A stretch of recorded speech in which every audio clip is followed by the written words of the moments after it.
From the Blue Ridge Mountains to the Chesapeake Bay, Virginia is a mecca for outdoor travel and adventure. Virginia Outdoor Adventures Podcast is your local guide for hiking, camping, kayaking, travel, and so much more. Get the information and the inspiration to plan your own adventure right here in Virginia. I'm your host, Jessica Bowser.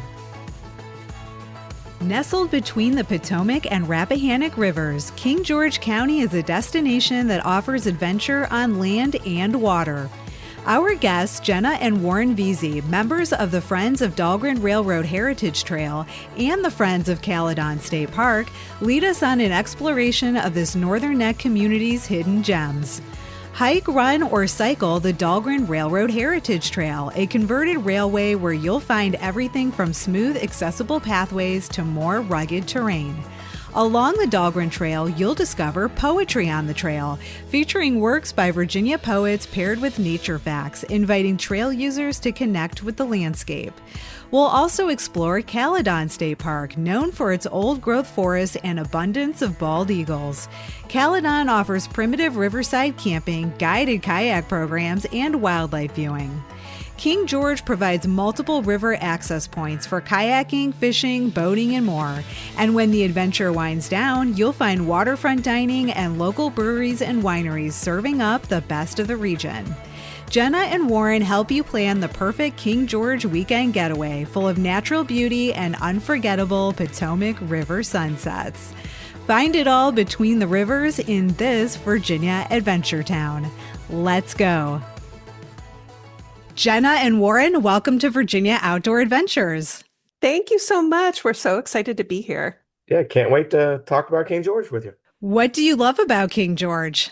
It's a little jewel of a rural county, surrounded by the big cities of DC and Richmond and two rivers, but it still has a high-tech Navy base. So there's plenty to do for outdoors and also for work and life. And in an hour or so, get to a city, or an hour and a half, get to a mountain.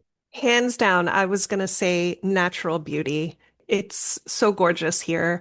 It's coastal. As Warren said, it's nestled in between two rivers, the Potomac and the Rappahannock, and just all the wildlife and flowers and everything. Could you two describe King George a little more for people who are completely unfamiliar with it? Sure. It's east of 95 and Fredericksburg. That's our exit. There's really only three ways to get into the county: is Route 3 from Fredericksburg, the 301 Nice Bridge from Maryland, or the 301 bridge in Port Royal from down south. So unless you're boating in, those are the three roads to get into the county. Yeah, it's an old farming and fishing county that because of the Navy base at Dahlgren developed into a high-tech hub, and a very noisy one at that, because of all the gun testing and that they do on the base. So if you come here, expect to hear the sound of freedom. But because of that, there's a lot of good jobs, and I think we have the highest ratio of PhDs in the state because of that, because of all the scientists and engineers working here at the base. So it's an interesting mix of farmers and physicists. Tell us about your involvement with the Friends of the Dahlgren Railroad Heritage Trail and the Friends of Caledon State Park. We're just above Caledon, and we joined that to have our kids have a place to learn about nature and whatnot. And then as the kids got older, it's like, all right, where do we teach them how to ride a bike? It just turned out that a friend that we started a little biking group with got contacted to help open privately an old rail trail that goes through the county, a rail, to make it into a rail trail.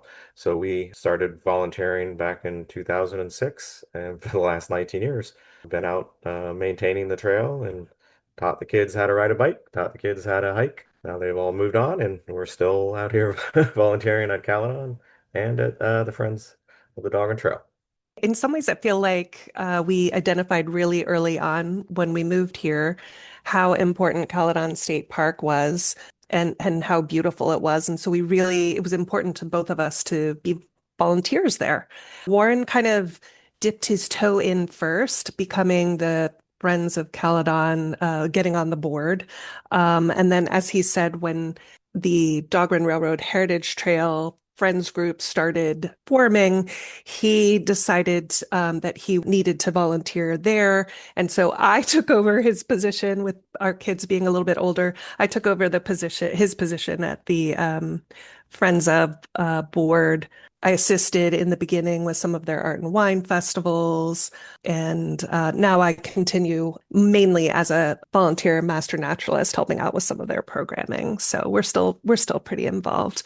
And then I think we will get in a little more deeply later on about a poetry installation on the Dahlgren Railroad Heritage Trail. So little teaser.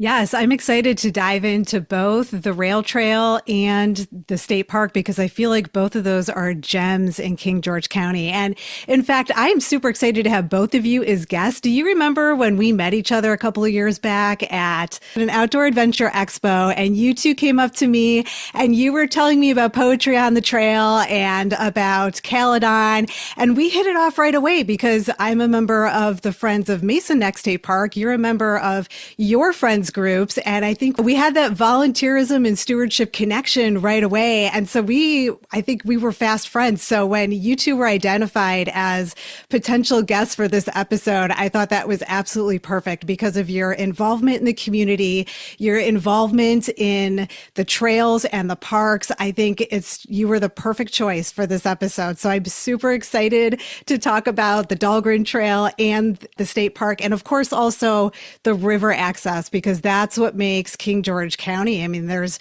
two major rivers to the north and south of the county, and I think there's like 131 miles of shoreline, and that's just amazing. That's something that makes King George really special. It does indeed. Okay, so let's kick it off by talking about the Dahlgren Railroad Heritage Trail. Can you give us some information about the trail?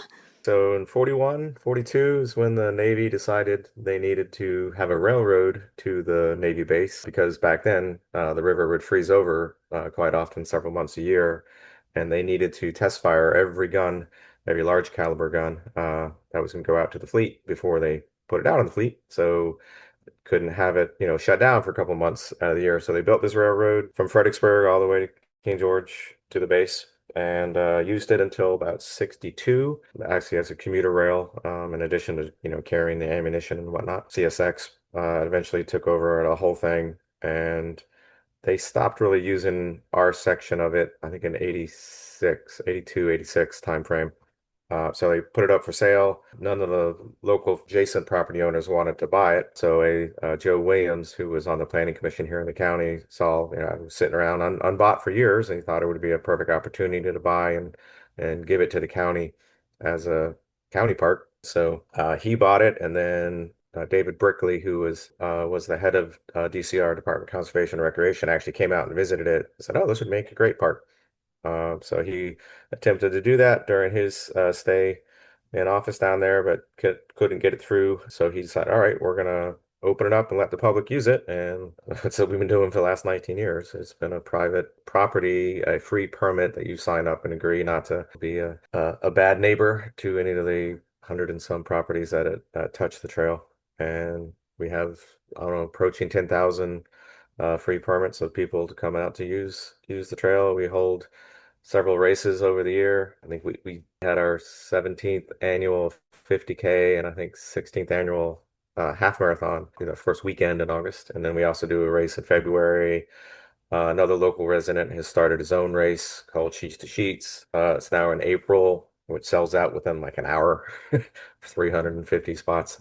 And then we do other, bike events and whatnot on the trail. I built a couple campgrounds, picnic tables. We have a lot of Eagle Scout projects to help us maintain the trail. We were donated a 1917 wooden and iron caboose and freight car, which we were working on maintaining or trying to rehab. So that's our big focus right now, besides improving the surface of the trail to hopefully in the next couple of years with a bill from down in Richmond to add it to Caledon State Park. That's our mission of the Friends Group, is to make it a part of the state parks.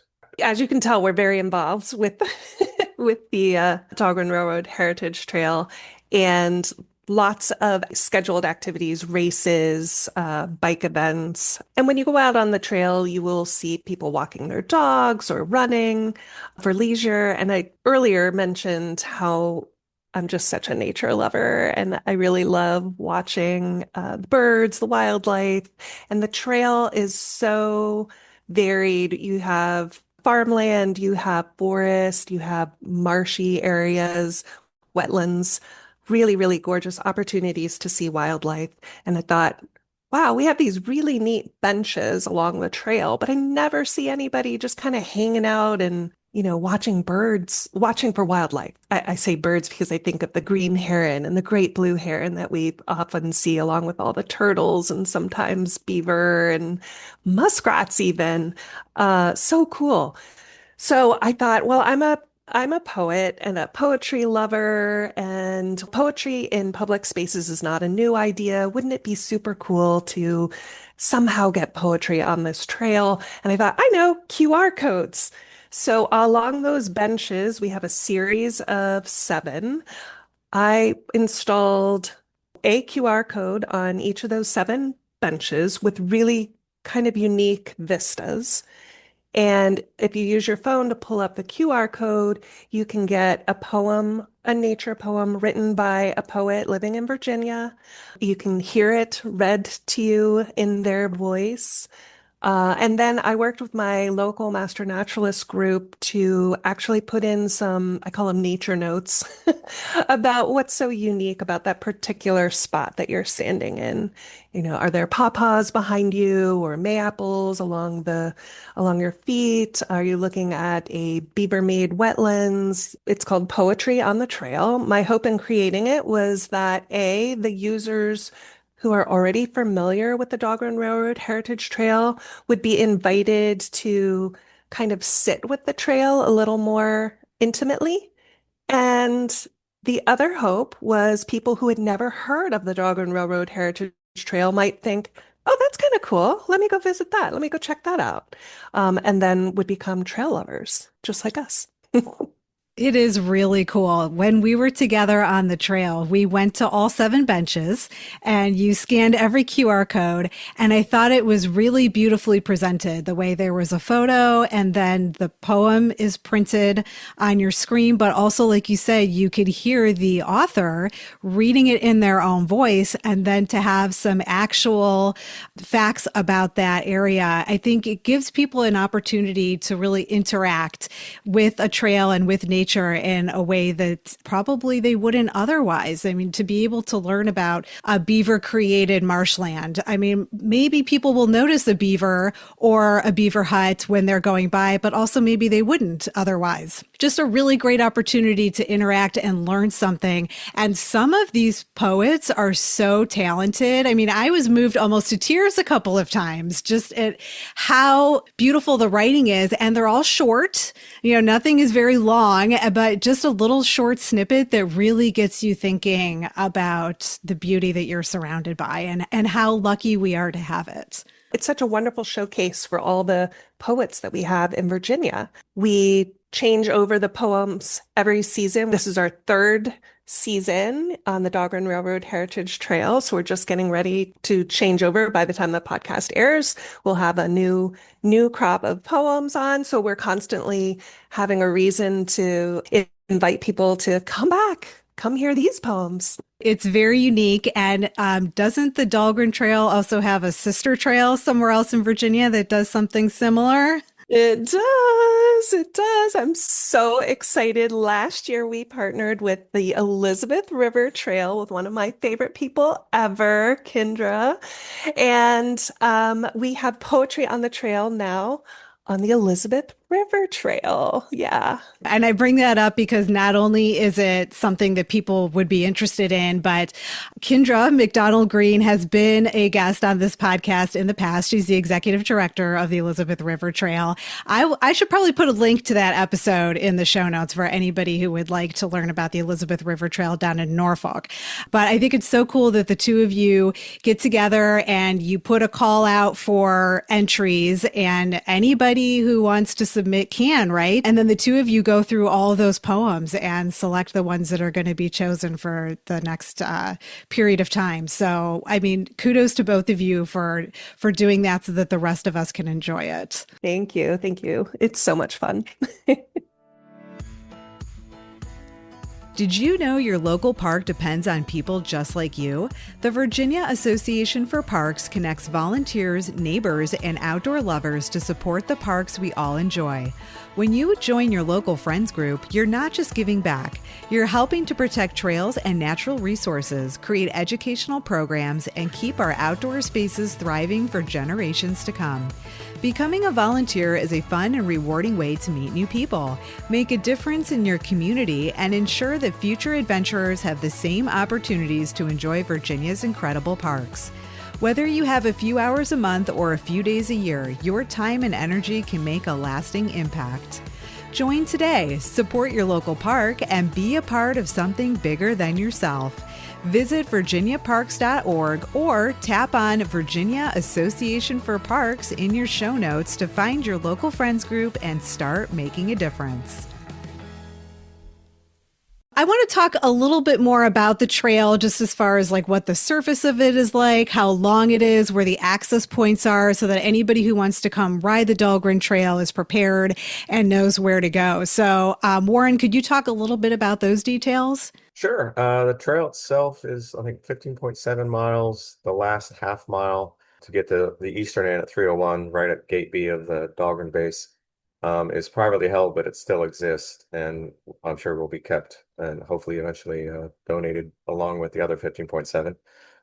As we cleared it, we had some limited funding from Jay Gerald, a local developer from Spotsy, whose son was also an Eagle Scout with some of our friends, and he loved it and donated a lot of money, and that's what allowed us to pull up all the railroad ties. But we just left, the gravel underneath. It was cut and fill, so to build it very quickly, they cut the hills and used whatever materials in that hill to push into the valley when the Navy created it. But because of that, it's a lot of loose round gravel. Over the years, they've added, some bluestone from up in the Shenandoah occasionally. And then we had enough money to cover about 4 miles with stone dust. So it's almost like hard like a sidewalk from the western end where the caboose is at Route 605 in the county. That first mile or so was stone dust and nice and smooth. And then it goes to whatever the material was in the hillside next to you until mile 8. And then again, we had stone dust for about a mile and a half past where the poetry on the trail is and a campsite. So you could actually even use a wheelchair in those sections. But the rest of the trail, you really want, like, a mountain bike or running. And it's going to have roots and occasional railroad tie that we didn't pull up, if it was stuck on roots or something. So it is very much more of a trail with, gravel and whatnot in between for 12 of the miles. Yeah, you're going to kind of see all kinds of different surfaces there. And, as we get grants, we're looking hopefully to do another half mile of stone dust. And we've gotten grants to help pave into the parking lot so you don't spin your tires when you're pulling up onto the existing state roads.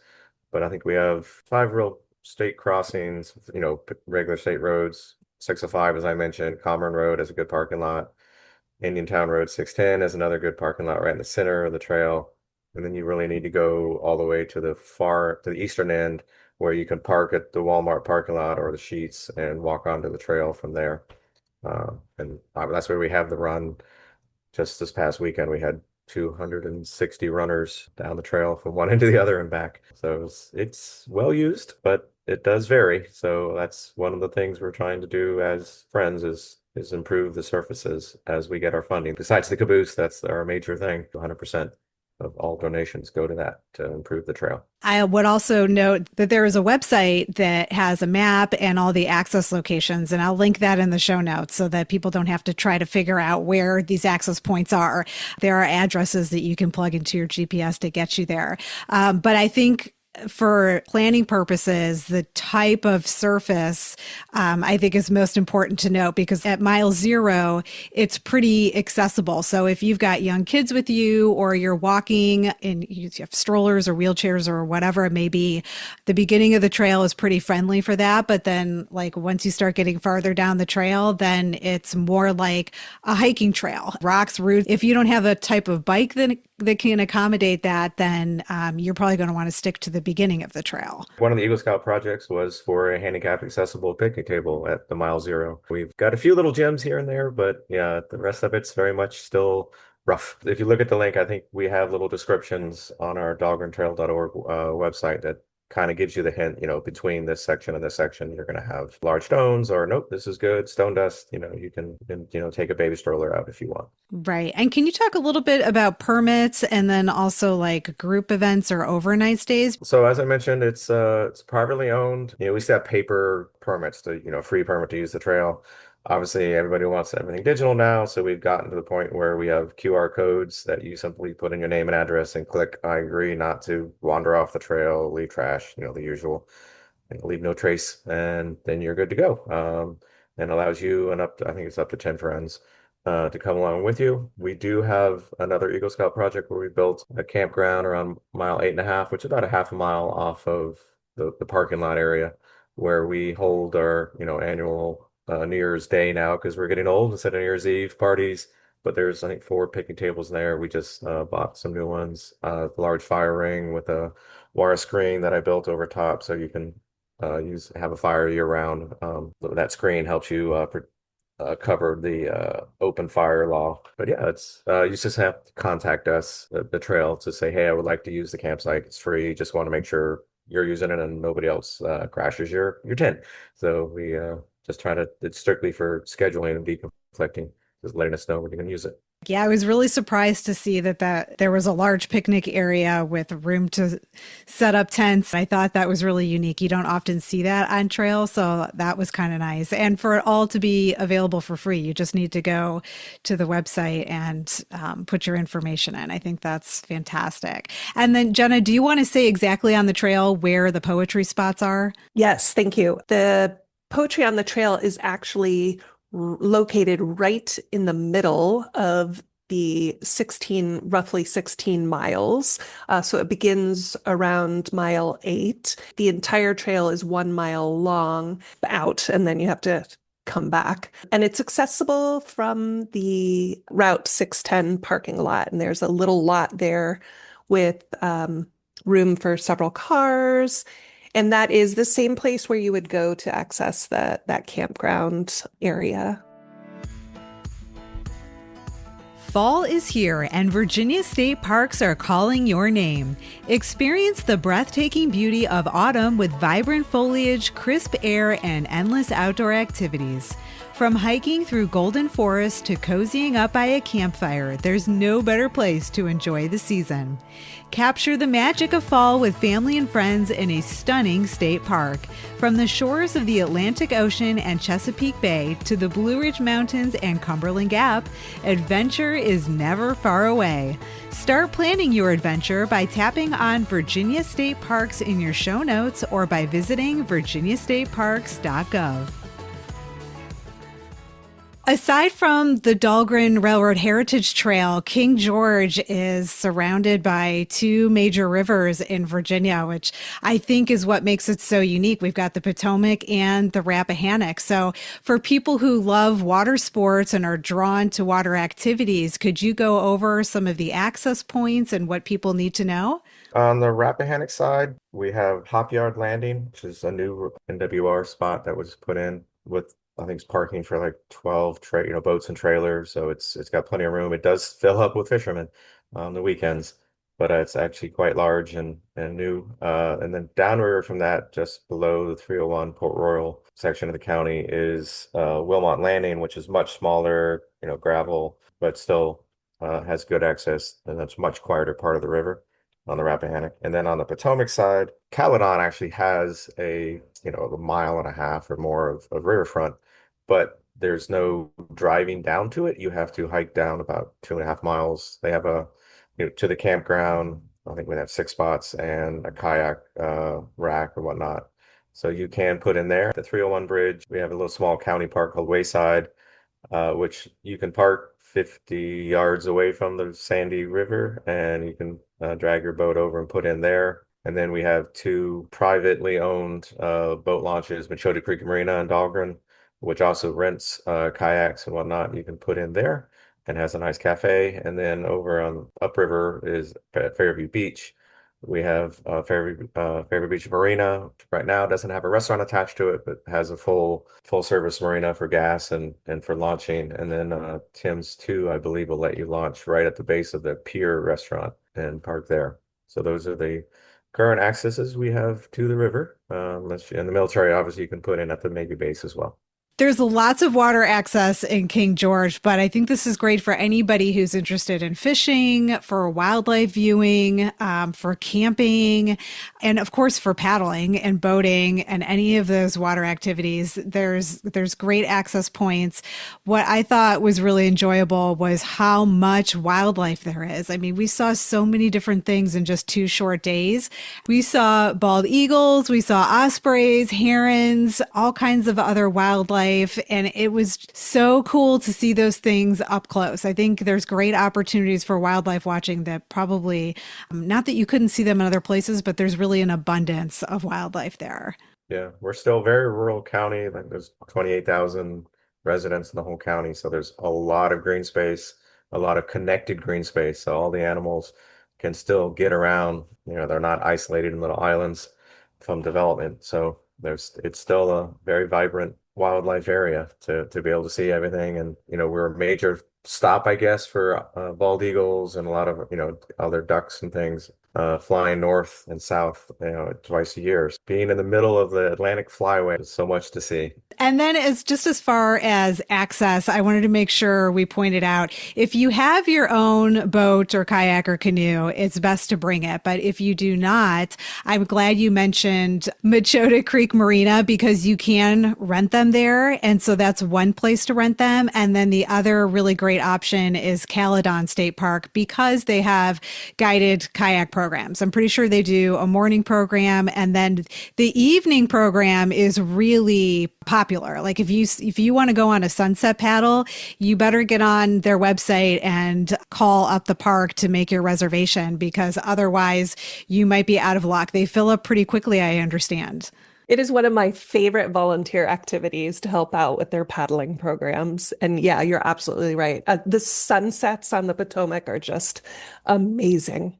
Absolutely stunning. And for anybody who is doing Wandering Waters Paddle Quest, which is paddling at all of the state parks that offer paddling opportunities, you're going to want to do one of those guided paddles because unlike other parks where you can bring your own kayak or your own canoe and just put in, it's a very long walk down to the water, several miles. And most people are not going to want to carry kayaks that far. So you're going to want to sign up for a guided paddle program with the park. I think we had a donation for, I think it was 12 kayaks and the large trailer. And they load everybody up in the van and it'll drive you down to the site and put you in with all the equipment you need. And yeah, it's an hour or two paddle to a marsh. Often see muskrats there, all the ducks, of course, and herons, and there's always eagles flying over top of you. And then you can come out at night and see, there's a full moon paddles as well. So there's lots of different paddling events we hold, as well as, owl prowls and all the other events that every state park is able to do as well. And I just cannot overstate how gorgeous the sunsets are. I did a podcast episode about Wandering Waters Paddle Quest, and Ranger Sammy was the guest. And he used to work at Caledon State Park, and he talked about how those sunsets are absolutely epic. I think he actually said it was one of his favorite places to paddle. I think I remember hearing that and just being like, yeah. I just also want to point out any safety tips and precautions for people who are thinking about paddling. Now, if you go on a guided program, they're going to make sure you're taking care of. But if you're going on your own and you're launching out of one of the other access points, are there any safety tips or recommendations that people should consider? Both rivers are tidal in this section, so definitely check that. The Potomac is still a commercial river. A few minutes ago, we had a very large oil barge and tug coming down from I guess, one of the power plants up the river in DC. So there can be, large even small cruise ships and barge traffic on it. And then because of the Navy base and the gun testing, you need to make sure that they're not doing any gun testing, which is usually, anytime Monday through Friday, but sometimes on weekends too, if they're really busy. So you have to check the NAVSEA, which is NAVSEA website, and look up Dahlgren and test range, and they'll let you know when the river is shut down, or you will have a nice range boat come out and visit you and tell you to scooch over so you don't have a 5-inch shell fly over your head, or a laser nowadays, or even a rail gun. We have all those things at the Navy base. Sounds like something people need to check on. We should link that in the show notes. Other than that, I would say the 10 essentials: water, food, bug spray. It's definitely very buggy. Consider all those things. And please, please, please always wear your PFD and tell somebody that you're going out and where you're going to be and what your plan is, like when you plan to be back, so that they know what to do if you don't come back. Absolutely. Join us next week for part 2 when we dive into the details of primitive camping at Caledon State Park, plus upcoming festivals and events you won't want to miss, such as the annual Caledon Art and Wine Festival, historic lodging options, restaurants, breweries, wineries, and a sample weekend itinerary with 48 hours of unforgettable outdoor adventure in King George County. Virginia Outdoor Adventures is inspired by and supported by listeners like you, which is why your messages and feedback mean so much to me. You can text me directly by clicking on Send Jessica a Text Message in your show notes. I answer questions, respond to comments, and share your feedback on the show. Never miss a new episode. Sign up for my email newsletter and receive my listener resource guide with the top podcast episodes, a Virginia Outdoor bucket list, and exclusive brand discounts for my listeners. Click on newsletter sign up in your show notes or visit virginiaoutdooradventures.com. Thanks for listening. Until next time, adventure on.